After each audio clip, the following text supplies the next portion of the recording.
adding vendor quotes to the system, which gives our customers more ability to capture the charges that happen on a load. It's called a supply chain for a reason. There are a lot of different touch points, and a lot of those charges come up.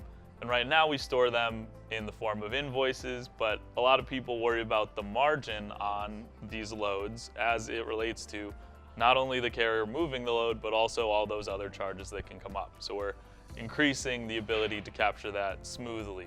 This was something that we know our customers are trying to do today. And like I said, we have some ability to do it. We capture invoices, we capture payments, but at the quote level, people need to be constantly keeping an eye on the margins they're making on loads, and that includes things like warehousing charges or what have you.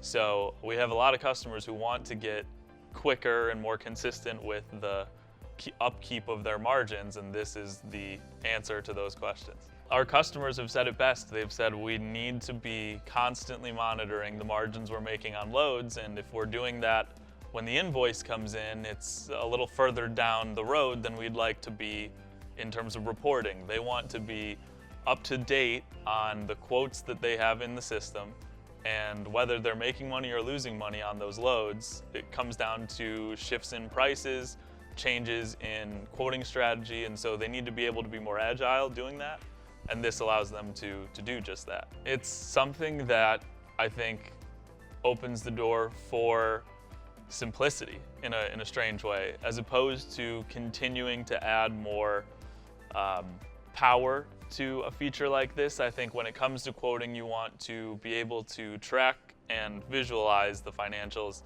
in a way that's simple and easy to understand and quickly adjustable.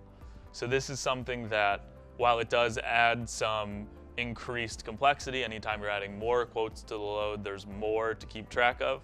Our enhancements on this front are going to be in the form of simplification and unification, as opposed to further expansion and adding more and more numbers into the system. And we're starting from, we're starting with that perspective. We're beginning with simplicity in mind. So we want to capture these quotes so we're not including any stored rates or rate entries in the vendor quotes specifically.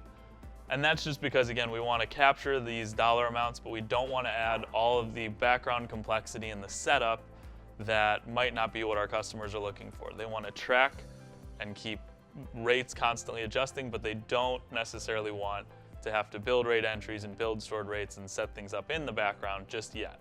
And we may get to that down the road, we may not, but at least in the beginning, we're coming from a point of we want this in the system and as easy to use as possible.